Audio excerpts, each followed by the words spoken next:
আমার ভাইয়েরা, নবীজির সাহাবী আবু বকর একটা রাস্তা দিয়া যায়, একজন ইহুদি আবু বকরের নাম ধরে গালি দেয়। নাউজুবিল্লাহ হইতে না। বিশ্ব নবীজির সাহাবী আবু বকর এত নীরব প্রকৃতির মানুষ ছিলেন। ওই আবু বকরকে ইহুদি নাম ধরে গালি দেয়, আবু বকর কোনো কথা বলে না। সুবহানাল্লাহ জোরে কইন। আমার ভাইয়েরা, এবার ইহুদি আবু বকরের বাবাকে গালি দেন, আবু বকর কোনো কথা বলে না। এবার ইহুদি আবু বকরের দাদাকেও গালি দেয়, আবু বকর কোনো জবাব দেয় না। ওরে মুসলমান শোনো, আবু বকর কোনো পাল্টা কোনো কথা বলে না। শেষ পর্যায়ে ইহুদি যখন আল্লাহর পয়গম্বরকে গালি দিয়ে দিয়েছে, নাউজুবিল্লাহ জোরে বলেন, আর একটু জোরে বলেন নাউজুবিল্লাহ। ও ইহুদি ভাই আল্লাহর পয়গম্বরকে যখন ইহুদি গালি দিল, আবু বকর আর স্থির থাকতে পারলেন না। লম্বা হাত করিয়া, যতটুকু লম্বা হয়, ইহুদির গালের মধ্যে একটা চর বসাইয়া দিলেন। সুবহানাল্লাহ জোরে হয়, আর একটু জোরে হন না সুবহানাল্লাহ। মারছে খারে ইহুদিরে, কথা জোরে বলেন, খারে গালি দিছে খাড়ায় ইহুদি, খারে গালি দিছে আল্লাহর নবীকে গালি দিছে। ওই জায়গায় তেমন কোনো সাক্ষ্য নাই, পাশে একটা গাছ ছিল, গাছ। সুবহানাল্লাহ জোরে বলেন, আর একটু জোরে বলেন সুবহানাল্লাহ। ও ইহুদি বান্দা এবার নিজে নবীর গালি দিয়া নবীর কাছে বিচার লইয়া গেছে। বাটপার নাম্বার 1, জোরে বলেন ঠিক কিনা? আমাদের সমাজে টাউট বাটপার আসেনি, নিজে সম্পূর্ণ দুষ করে, দুষ কইরা আবার বিচারের দাবিদার হয়। ঘুষ কুররে ঘুষ দে, আর টাউট বাটপারে 2000-3000 দিয়া বিচার তার পক্ষে লইয়া নেই। কথা আছে না নাই? এ বাটপার নিজে দুষ করলো, সব দুষ তার। এখন হেবড়া গরিব মানুষ, ঘুষের টেকা দিতে পারে না, হে তো টেকাওয়ালা মানুষ, সব দুষ তার। এখন টেকা খাওয়াইয়া বিচার তার পক্ষে। চাচায় 5,000 টাকা বান্ডিল হয়ে দিয়েছেন নি, এখন দেখা দেওয়া চাচা তো পুরা গরম। সম্মানী মানুষ, মানুষ ছিল না গ্রামের মধ্যে। বাবা রে, 1 নম্বর সুৎকু, হেবার সম্মানী, কত জোরে হয় না? 1 নম্বর বাটপার, হেবার সম্মানী আছে না নাই? এরকম সম্মানী মানে সম্মানী নিটা, হ্যাঁ টেকা হইলে সম্মানী হয়ে যায় কিনি গো, হ্যাঁ ইগুই বলে সম্মানী মানুষ। 1 নম্বর সুৎ করে হে সম্মানী মানুষ। নাউজুবিল্লাহ হইতাই না আপনারা। আমার বায়ানা, ইহুদি এবার নবীজির কাছে গেছে, গিয়া বলল, ওরে মুহাম্মদ তোমার সাহাবী আমারে সর মারছে, আমি নিরপরাধ। নাউজুবিল্লাহ হইতাই না। আল্লাহর পয়গম্বর তো বালা করে বুঝেন, আমার আবু বকর অন্যায়ভাবে কাউরে আঘাত করে না, আবু বকর নিজে মারি খায়, কাউরে মারে না। সুবহানাল্লাহ নাই? আবু বকর নিজে গালি খায়, কাউরে গালি দেয় না। এটা সাহাবায়ে কেরামের আদর্শ। জুড়ে বলেন ঠিক কিনা? এই ইহুদি ভাই, আমি এই মুহূর্তে তোমার কথার আমি সাপোর্ট করতে পারলাম না। আমার আবু বকর আমার সামনে না আসা পর্যন্ত আমি বিচার করতে পারবো না। সঙ্গে সঙ্গে আল্লাহর পয়গম্বর সাহাবী আবু বকর চলে গেলেন। আল্লাহর পয়গম্বর এবার জিজ্ঞাসা করলেন, ওরে আবু বকর,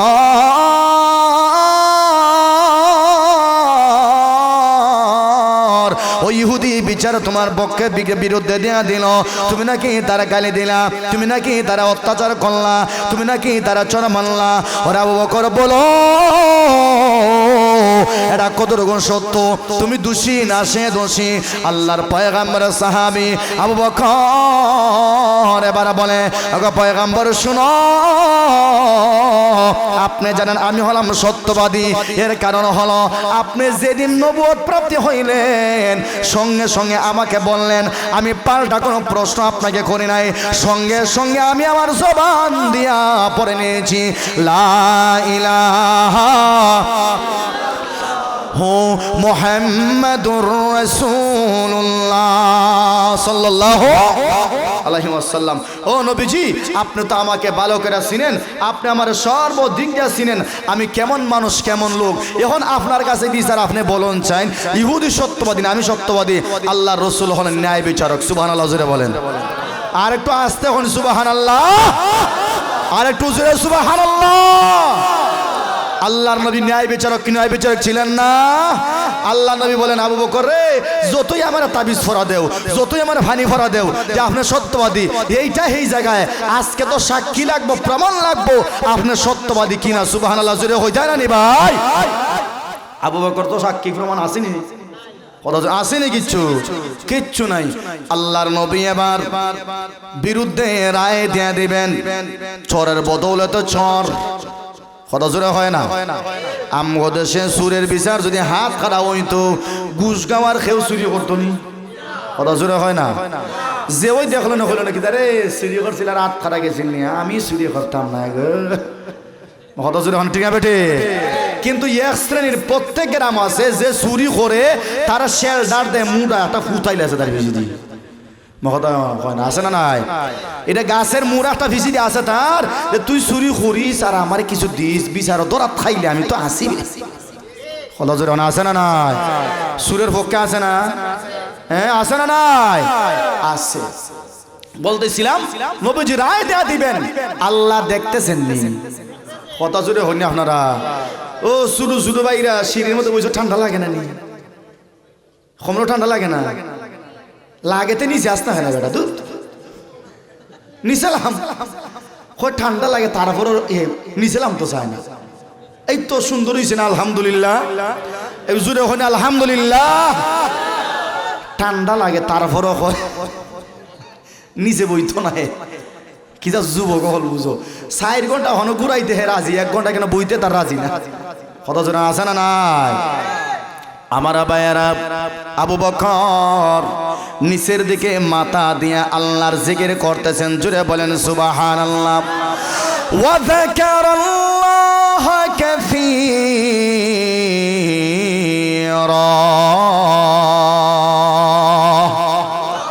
আমার ভাইয়েরা, আমার আল্লাহ এবার জিবরাইলকে বললেন, এ জিবরাইল তুমি কোথায়? আমার পয়গম্বর আবু বকরের বিরুদ্ধে ইহুদির পক্ষে বিচারের রায়টা দেয়া দিব। ওরে জিবরাইল যা, আমার আল্লাহর পয়গম্বরের কাছে ওহী নিয়ে যা যে আমার আবু বকরের পক্ষে যদি কোনো সাক্ষ্য না হয়, ওই মরুভূমিতে যেই জায়গায় ইহুদি আল্লাহর পয়গম্বরকে গালি দিয়েছিল, ওই জায়গায় মহান আল্লাহর একটা গাছ আছে। সুবহানাল্লাহ। একটা গাছ আছে, ওই আবু বকরের পক্ষে যদি সাক্ষ্যর দরকার হয়, ওই গাছটাকে যেন নবীজি প্রশ্ন করে, ওই গাছ আবু বকরের পক্ষে সাক্ষ্য দিয়া দেব। সুবহানাল্লাহ। নবীজি বলেন, ইহুদি ভাই রে, এখন তো সাক্ষী প্রমাণ দরকার, তোমারও তো সাক্ষী নাই, তারও তো সাক্ষী নাই, আপনি বাদী সে বিবাদী, এখন চলো যেই জায়গায় তোমার গালি দিছে ওই জায়গা তুমি চিনুনি? কই চিনি, চলো ওই জায়গায়। আল্লাহর পয়গম্বর দুজনকে সাথে নিয়ে যখন ওই জায়গায় গেলেন, গিয়ে দেখলেন একটা গাছ আছে, গাছে কার জিকির করে ভাই? আর একটু জুড়ে বলেন, গাছে কার জিকির করে?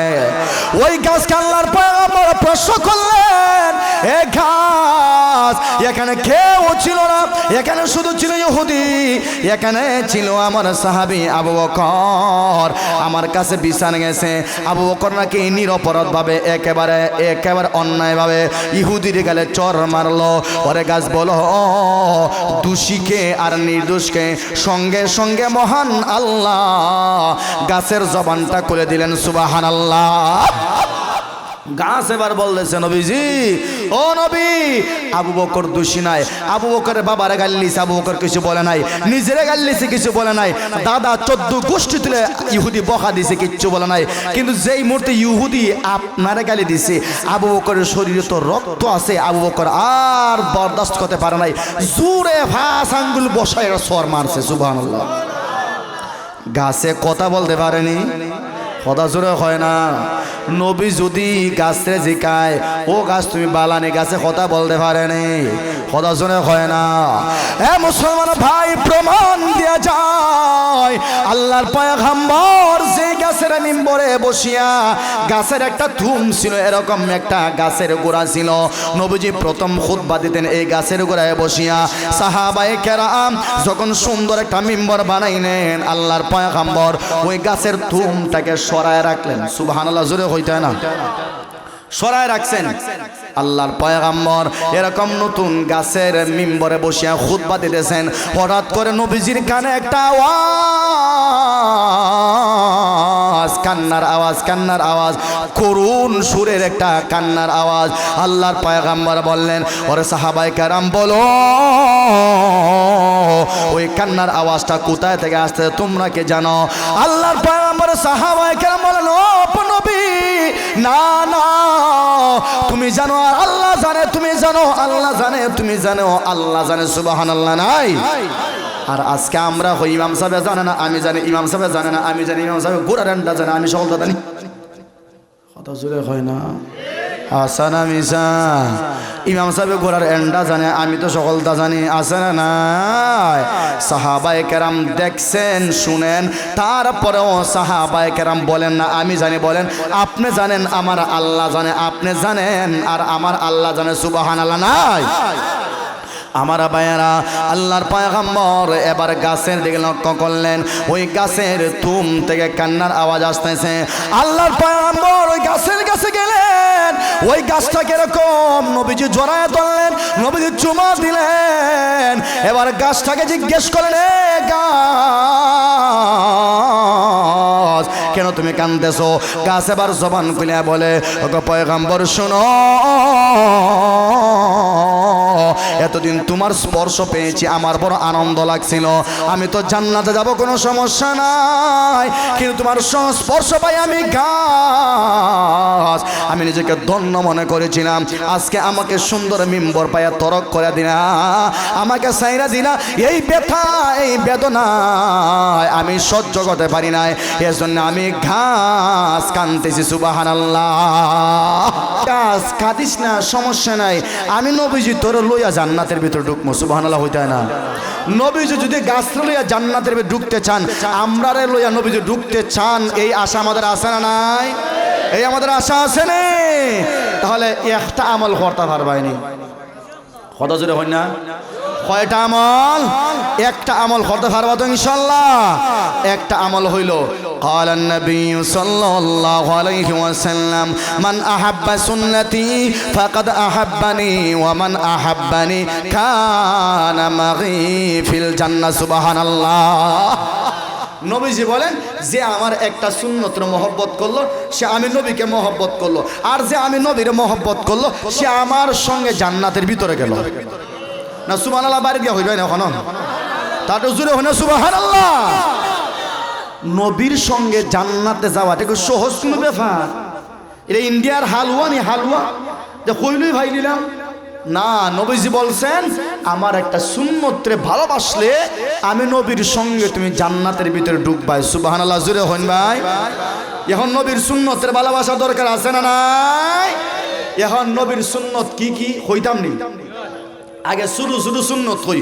মসজিদ থেকে বার হইছি আমরা, মসজিদে দোয়া লেখা আসেনি, ঢুকার সময় কোন দোয়া লেখা? আল্লাহুম্মা ফতাহলি আবওয়াবা রাহমাতিক। ডান পা দিয়া ঢুকমু, বাম পা দিয়া বের হইমু, বের হওয়ার সময় দোয়া লেখা আসেনি আল্লাহুম্মা ইন্নী আসআলুকা মিন ফাদলিক।